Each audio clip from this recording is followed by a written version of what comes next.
She was hot. She was hot, and she knew it. The two girls with her were not bad, but they didn't even come close to her. An endless stream of guys headed to her table, and after a couple of minutes of conversation, she sent them on their way. Football players, baseball players, and all the other athletes wanted to sit with her at the school cafeteria table, but she turned them all away. I sat and watched and wished I had the courage to try. But if she didn't want anything to do with the school's elite, what chance did a bookworm like me have?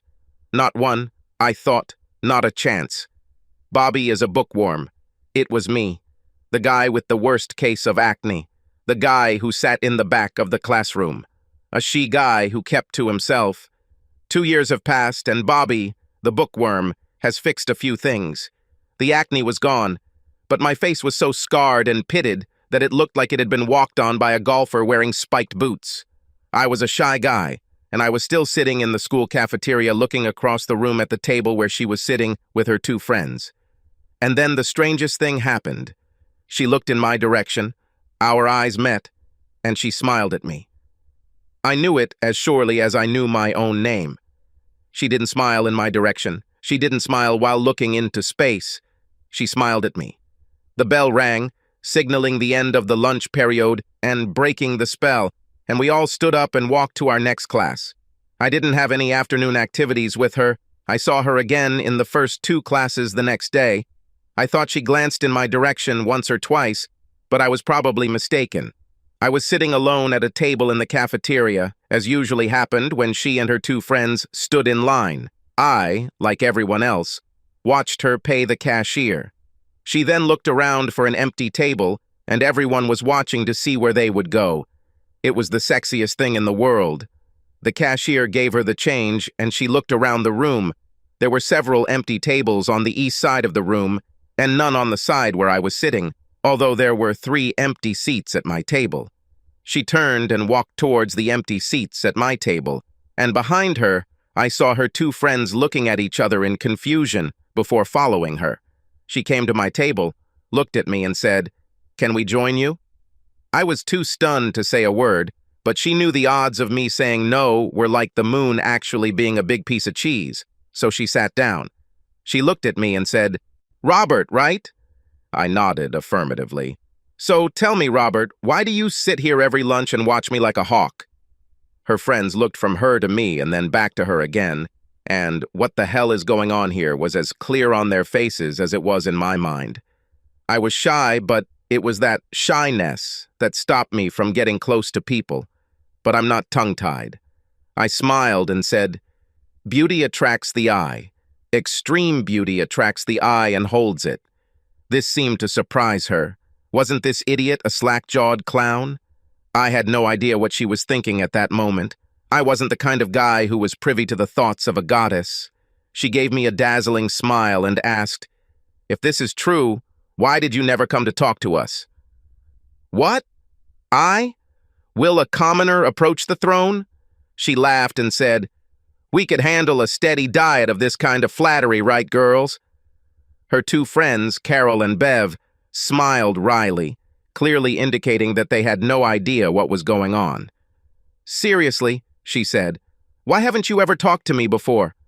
I can turn this against you. We have been in the same class for more than 3 years. Why didn't you ever talk to me? Because I am the queen bee, and all the males should approach me, and not I should approach them." And then she laughed and said, "The truth is that I was a rather shallow, arrogant fool. I was so used to all the handsome guys fawning over me that I never paid much attention to guys who looked like you." At these words, Bev and Carol caught their breath. She laughed again and said, "I am the queen, and the queen can say whatever she pleases." She looked me straight in the eyes and said, "You know what you look like, so you're not surprised that I see you the same way, right?" I shrugged and said, "No, not really." "Fine, we start without illusions." "Begin?" "That's right, Bob. Let's start. Meet me after school and you can take my books home." "Carry your books?" "Figure of speech, Robert. I usually go out the east door." Then she changed the topic to who to vote for prom king and queen, and we talked over lunch. When the bell rang, she said, "East door at 3. See you there." She walked away. leaving me to sit and wonder what the hell just happened. Stupefied? Yes. Stupid? No. At 3 o'clock, I was standing on the steps at the east door when she came out. Bev and Carol were with her, and when they saw me waiting, I saw them look at each other.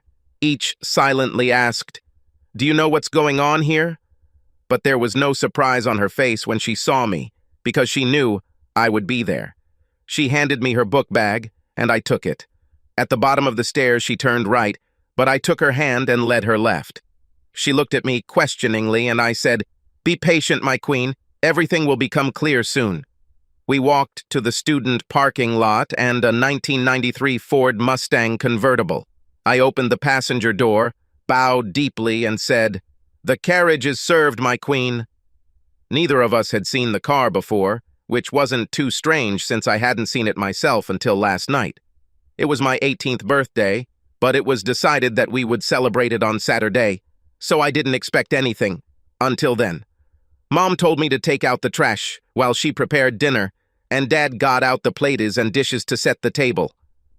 I walked out the door into the attached garage where the trash cans were and stopped in my tracks when I saw a sea green Mustang with a white convertible top. It had a huge red bow and ribbon that said, "Happy birthday, Rob." I just stood and looked at him. Mom and Dad came up behind me. Mom said, "Happy birthday, dear." And Dad said, "The color is a little nasty, but you're young enough for it to suit you." Mom hit him with her fist and said, "Shut up. It's beautiful. And I'm mad that you didn't give it to me and give Rob my clunky van." "I can't give it to you," said Dad. "If you go in this car, I'll have to fight off everyone with a stick, and I'm too old for this shit." Mom laughed and said, "You're kind of old and decrepit. Maybe Rob will lend me a car one evening, and I can go on a cruise and find some stud to keep up with me." Dad said, "I'll show you the old and decrepit one," and he picked her up, put her on his shoulder, and carried her towards the bedroom, and she laughed and told him to put her down. I held the door open so Bev and Carol could sit in the back, and she climbed into the white leather seat in front while I lowered the lid. I started the engine, turned to her, and said, "Where would my queen like to go?" This is how my relationship with Melissa Ann Courtney began. We headed to Bev's house and then to Carol's, and she said she would call them later. As soon as we were alone, she said, "Why don't we drive through the driveway, drink a couple of Cokes, and go to the park? I listen and obey my queen." She laughed and said, "I should have found you earlier. I've been here all this time. Tell me about yourself." "Nothing to tell. I'm a little shy and mostly keep to myself, except for half a dozen really good friends. Basically, I go to school, study, and spend time in the library 3 to 4 times a week." "Why spend so much time in the library?" "I'm part of a chess club that meets there on Tuesdays, and a book discussion group that meets there on Thursdays. On Wednesdays, I read books to a group of 4, 5, and 6-year-olds. I notice that you don't play sports." "Yes, I'm not attracted to competitions. I play tennis with my mom on the weekends and sometimes bowl with my dad, but most of the time I work out in the gym that my dad built in our basement. But enough about me." Why did the queen consider this insignificant commoner worthy of her attention? She was silent for a moment, and just as she was about to say something, we pulled up to the burger barn and pulled into the driveway. I ordered 2 nice lunches, and then drove across the street to the park, got out, went to the picnic table, and sat down. She took a bite of her hamburger and took a sip of cola, and then said, "The truth may hurt, but considering how you took my comment about your appearance, I think you can handle it. You could say I'm a shallow, arrogant fool, and that's true, but I never realized it. I didn't need to realize it because I was too busy being adored and fawned over. Boys flocked to me from the age of 12, and I had a choice. If the one I chose turned out to be a toad, so what? Just leave him and choose someone else. I never had a shortage of dates and didn't care, and this could have gone on forever if I hadn't overheard a conversation between Mom and Dad. I shouldn't have been in the house. I was supposed to stay the night with Carol, but she got sick, so I went home. Apparently, my parents didn't hear me come in and were talking about me. My father was worried about my future if I didn't change my habits. He noted that all my boyfriends were empty-headed jocks, and if you took the last 5, I dated and put all their brains together, you still couldn't see them without a microscope. He said the only reason any of them spent any time studying at all was because they had to maintain a C average, or they couldn't play sports. Mom said it's not that bad, and besides, I'm still young and having fun, as I should at my age. My dad says it's true, but he's afraid I'll take my taste for boys with me when I go off to college this fall and end up with some idiot whose only desire is to play pro ball. I went up to my room, thought about what he said, and realized that he was right. The only guys I dated were handsome athletes. Many were not as stupid as my father made them out to be, but almost all of them were interested in sports, and it seemed like that was all they talked about. When I worked out, it was never with the guy I was dating at the time. It was always with Bev, Carol, or a couple of other girlfriends. I tried to remember the last time I had a meaningful conversation with one of my boyfriends, but I couldn't remember one. My father was right. I chose my boyfriends based on looks alone, and it dawned on me that the reason I was changing boyfriends so quickly was because other than looks, they had nothing to attract and hold my interest. I thought about it for a couple of days and decided that I needed to see how the other half was doing. I looked around and saw you. I wanted to get away from the delicious, handsome guys.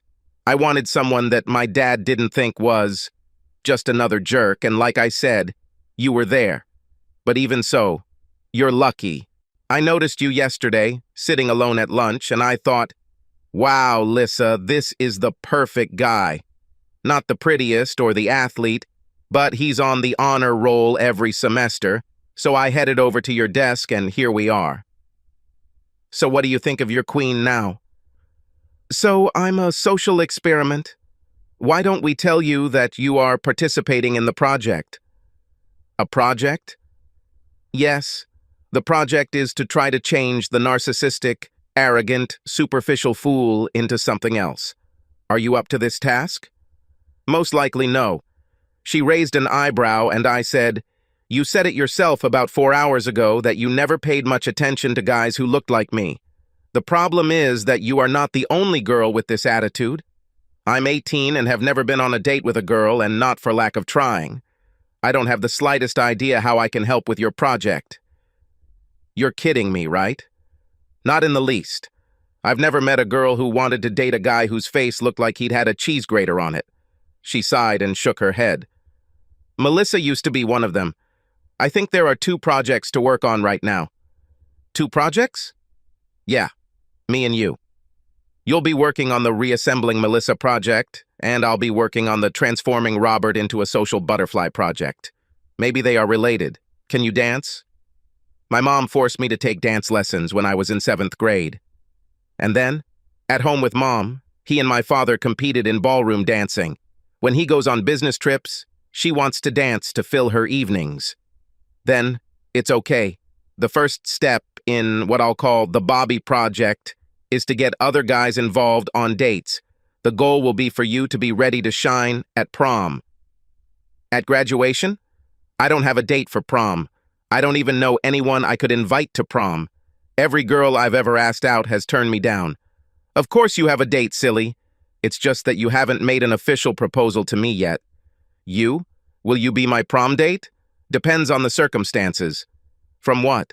A stupid little demand known as asking. I looked at her, stunned, and she said, repeat after me, Robert. Will you go to the ball with me, Melissa?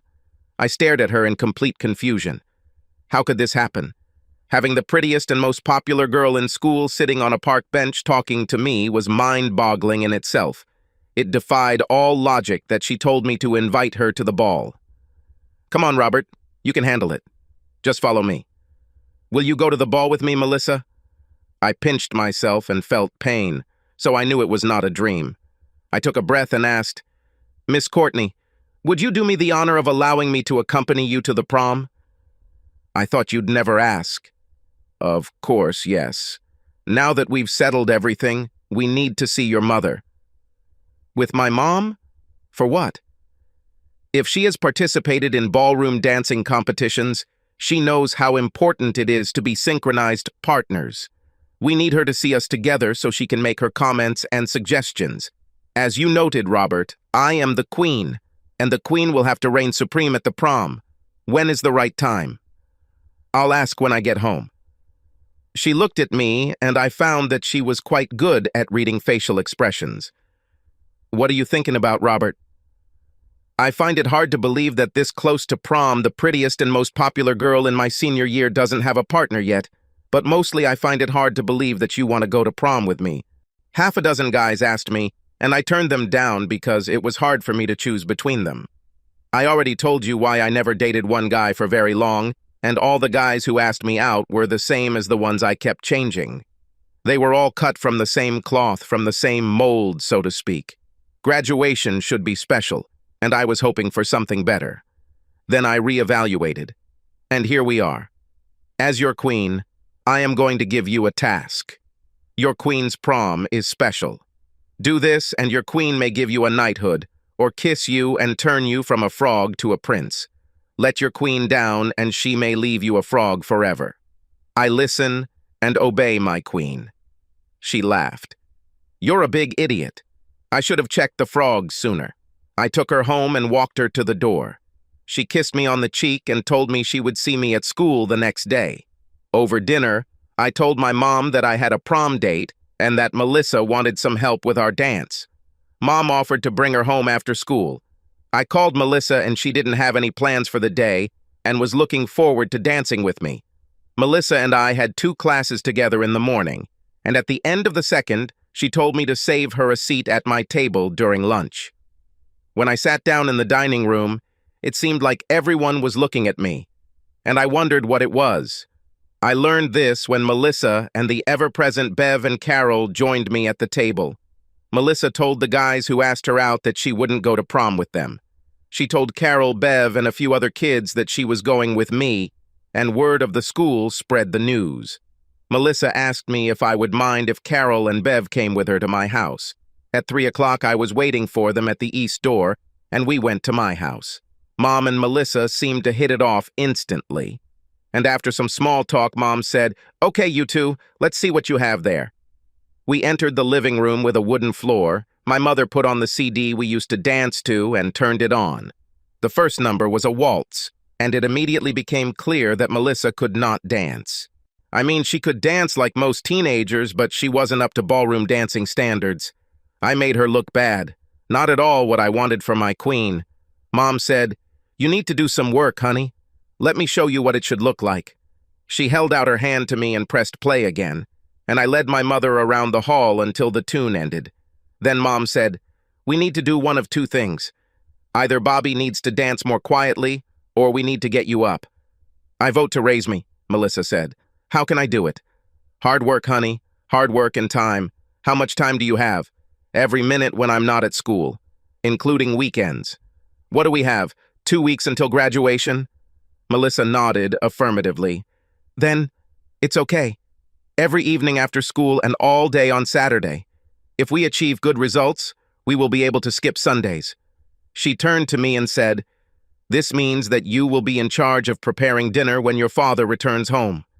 Are you all right?" "No problem." "He cooks?" Melissa asked. "My Bobby is a man of many talents. Sooner or later, some very lucky young lady will understand what he is like." I blushed, and Mom told me that I wouldn't be needed for the afternoon lesson, but to be ready to work hard the next day. As I headed into the kitchen, I heard Bev ask if she and Carol could watch. I didn't hear what my mom said, but I was sure she would be okay. While I was driving the girls home, they were talking about dresses and other prom-related things, and at Melissa's door, I received another kiss on the cheek, and she told me to remember to save her a seat at my table the next day. The next day I was late for lunch, and when I got there, Melissa, Carol, and Bev were already sitting at the table, but the 4th seat was taken by Ray Hendricks, so I found a seat at the other end of the cafeteria. Melissa showed up at the east door alone at 3 o'clock that afternoon, and as we drove to my house, she apologized for not leaving me a seat at the table. "Ray sat down before I could tell him I was saving a seat for you. He talked to Bev about their prom date, so I couldn't send him away." I shrugged and we pulled into the driveway. We were just entering the house when I found out why Carol and Bev weren't with Melissa when she left school. Ray pulled up to the house, and he and Bev got out of the car as Carol and Steve Miller pulled up behind him. I looked at Melissa.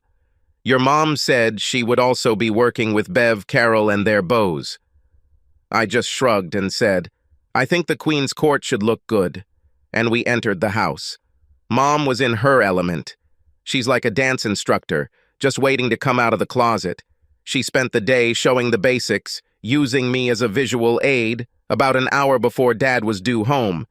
And then I had to head into the kitchen and start preparing dinner. When Dad got home, he was working with Mom in class, and around 6:30 it was all over, and Mom came and told me that Melissa was staying for dinner. Dad almost completely dominated the conversation at the dinner table, asking Melissa about herself, her family, what she planned to study in college, and what her goals in life were. When dinner was over, he said he would clean up so I could work with Mom and Melissa. At 9, I drove Melissa home, and as soon as we pulled away from my house, she said, Okay, Robert, go ahead. What? Why did you have such a long face when Ray and Steve came with Bev and Carol? I spent most of my school years with girls who had almost nothing in common with me, and then my fairy godmother took pity on me and waved her magic wand. The magic dust has settled, and here you are. This is the only possible explanation. And just like the fairy godmother gives Cinderella only until midnight, I know that I will only have a short time with you, and I think I don't want to share the little time I have with anyone else. To this, she did not answer, but what could she say? She knew it was true. I walked her to the door, and she turned to me with a strange look on her face as she said she would see me at school the next day. She leaned over and kissed me, not on the cheek, but on the lips. Then she turned and went inside. When I got home, Dad said he'd order pizza for dinner tomorrow and take care of all the kitchen chores on Saturday so I could have more time to work with Melissa. I think you have a good girl, and we should do everything possible to keep her with you. On Friday at lunch, all the talk was about dances and prom dresses. Then I was asked what dances I thought would be played. I said it was more likely that half would be waltzes and the rest up-tempo numbers based on current popular tunes, and I assumed there would be at least one each of tango, cha-cha, and samba. Do we have time to study them? Carol asked. Maybe some basics, I replied. Of course, Carol had to bring it up that evening, and of course Mom took it as a challenge. How hard do you want to work? She asked. Today we can work late, and tomorrow all day. You'll need to be here most of the day on Sunday, and then work a couple more hours the following week. We have tonight, all of this weekend and all of next week and weekend. I think we can do it, but you won't have time for anything else. I could tell Ray and Steve weren't interested in it, but Melissa, Carol, and Bev were all for it, so Ray and Steve trudged along. It was either that or lose your girlfriends 13 days before graduation. We worked until 10, and then I took Melissa home. We had almost reached Melissa's house when she said, Your queen is furious. And what, pray tell, did this insignificant one do to upset his queen? We haven't been on a date yet. We spent all this time together and still haven't gone on a date. This humble man apologizes, but at the risk of incurring the wrath of his queen, he must say that it was the queen who made the decision to fill all her free time with dancing lessons. She looked at me for a moment before saying, I guess what I did was wrong. Before I got to her house, she told me to turn left onto Jerry Street. Why are we doing this? Be patient, you'll see. She made me turn right, and I looked at her questioningly because we were at a dead end. At the end of the block, she told me to stop and park. I did as she said, and then she said, Sit in the back. When she left her side and moved towards the back door, I followed her. It doesn't look like we can find time to go on a date before graduation, and I'll be damned if I wait another 13 days to do it. We can't do it in the front because of the bucket seats, center console, and shifter, so we'll have to do it here. Kiss me. Was I going to argue? You weren't joking when you said that there were no girls in your life? If they did, they certainly didn't teach you how to kiss. Here, let me show you. And she did it. After a couple of minutes, she said, Not bad, but we'll have to spend some time working on this. and then tried to find my lips again. Another half-hour passed before she said it was time for me to take her home. The kiss goodbye at the front door was a little tense, and I drove home, thanking my fairy godmother profusely. It may not last long, but I will have very pleasant memories. The next 10 days passed the same way. On Saturdays and Sundays, we worked 12 hours a day under the supervision of an overseer who became my mother. There was school from Monday to Friday, and after school there were 4 more hours of lessons. The following Saturday and Sunday were also 12 hours. Every night when I drove Melissa home, we kissed. Sometimes it seemed to me that Melissa was expecting some action from me, but I didn't know what. When I got home from driving Melissa home from Sunday's session, my mom told me that she thought Melissa and I were almost good enough to compete. "You were always ready, baby, but Mel needs some more work." Carol would also be happy if she had a better partner, but unfortunately, Bev and Ray don't have what it takes. They will shine at prom, but it will be because most of the other kids don't get their lessons. Do you really think we're doing that good? I bet, baby. I went to bed that night feeling damn good. This good feeling stayed with me until the end of the 4th hour. At the end of the 2nd hour of class, Carol asked me to meet her at the east door before heading to the cafeteria for lunch. I was there waiting when she came out. She came up to me and hesitated.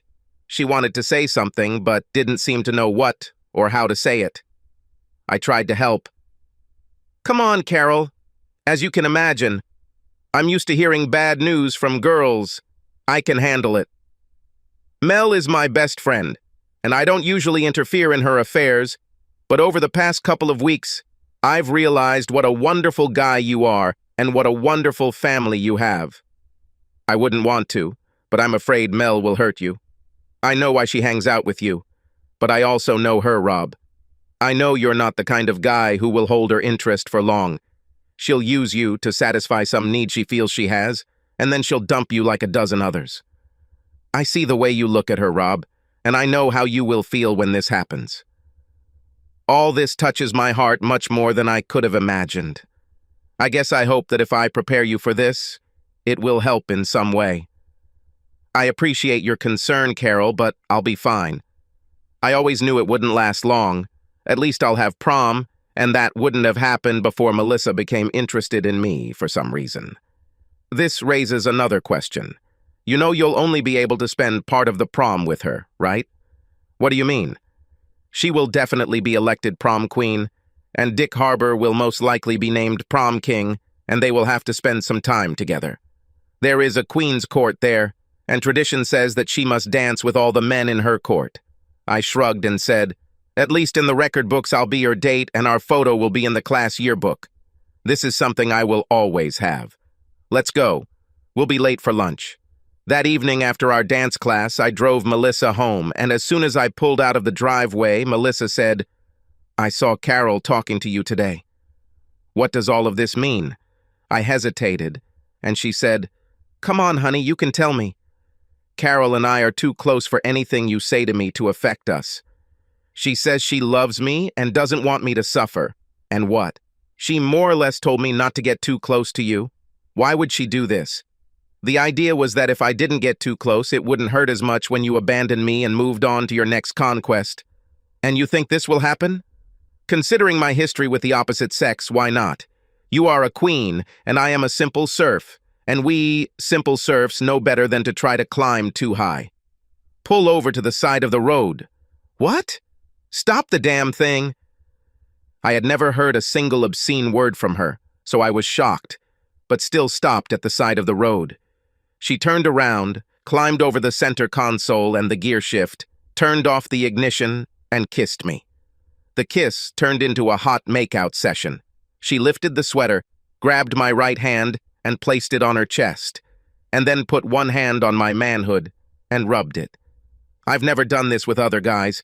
None of the studs and hunks I've dated have ever gotten it.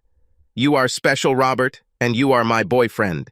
You're stuck with me, idiot, so get used to it. It was a good idea, even if I didn't believe it. Tuesday and Wednesday flew by quickly, and it was graduation night. I was heading to the garage to pick up the Mustang when my dad said, Where are you going? To pick up my car. Your car is ahead. I walked up to the front door and saw a long limo parked at the curb.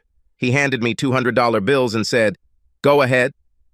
When I got to Melissa's house and she came downstairs to greet me, she was so beautiful that it almost took my breath away.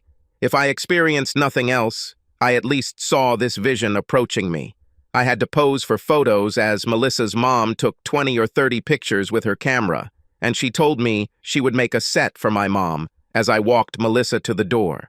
"You might want my queen to get into her chariot," I said, opening the front door, and Melissa walked out onto the porch and saw the limousine. "I hope he doesn't turn into a pumpkin before I get you home." Melissa turned and kissed me with a kiss that made me weak in the knees, and her mother took the photo. "Could you make me 1,000 copies of this book?" I asked, and her mother laughed. All eyes were on us as we entered. Half the audience was probably thinking, "What the hell is she doing with him?"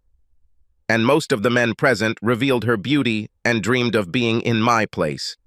Melissa, Carol, Bev, Ray, Steve, and I dazzled the rest of the crowd as we dove and spun. Melissa truly became prom queen, and Carol and Bev became part of her court. The biggest surprise was that Dick Harbour did not become king. Instead, the honor went to Micah Shell, one of Melissa's ex-boyfriends. The biggest shock came when it was time for the king and queen to dance. Mike smiled widely as he approached Melissa as the orchestra began to play a waltz. The smile disappeared as Melissa reached over, took the crown off his head, walked over to me, placed it on my head, and led me to the dance floor. Just the two of us, alone on the floor, and all eyes are on us. If we were to participate in a dance competition during this dance, we would sweep the floor along with the other participants. We felt so good together. When the music finally stopped, Melissa and I bowed to each other, and the room erupted into thunderous applause. I later found out that the leader of the group played the waltz for an extra 3 minutes because we were dancing so well that he didn't want to stop us. Melissa took the crown off my head and gave it back to Mike, then led him out onto the dance floor for the next dance. Carol came up to me, elbowed me in the ribs, and said, "Show off. Now it's my turn." I danced with Carol and Bev and a few other girls that night because I couldn't keep Melissa with me all evening, but she was with me more than half the time. There were 1 or 2 other bright spots. When the band played the cha-cha, Mom's students were the only ones on the dance floor, and when they played the second one half an hour later, Mom's students each grabbed a partner from the crowd and led them onto the dance floor and tried to lead them through the dance. The same thing happened when the orchestra played 2 tangos. The first was just Mom's team, and the second was Mom's team pulling partners out of the crowd. During the second tango, I pulled Nancy Newbert onto the dance floor, and when I tried to lead her through the dance, she said, "Damn, Rob, where the hell have you been hiding?" I almost laughed in her face. I've asked her out at least half a dozen times since we were in 9th grade together, and she always sweeps me off my feet. I just smiled and remained silent. The last dance was a waltz, and all was right in my world as I moved across the floor with Melissa in my arms. When the last note died down, she kissed me and said, "You are no longer a frog, my prince." My reverie was interrupted when she sat down next to me. "Thinking about it?" she asked. "Not at all. Just remembering prom." "It's clear, so I see that you are thinking." "Yes. This was the path that led us here. More like 2 or 3. Would you like another drink?" "No. I told the nanny that we would be home by 11. Okay, I just need to go to the toilet quickly." When I returned, I saw Melissa talking to Carol. Carol said something, and Melissa laughed, and then Bev said something, and Melissa laughed as Carol stuck her tongue out. They all hugged, and I marveled at the friendship that had lasted for over 18 years. From 6th grade until today. I had a lot of friends and good buddies, but I couldn't remember anyone who was as close to me as Melissa, Bev, and Carol. I walked up and hugged my wife. "Good night, everyone," I said as Carol and I turned, walked out, and headed home. Subscribe to our channel so that your second chaff doesn't cheat on you, and go ahead and listen to the next story, because this story is nothing compared to the next one. If you're under 18, don't even think about listening to the next one.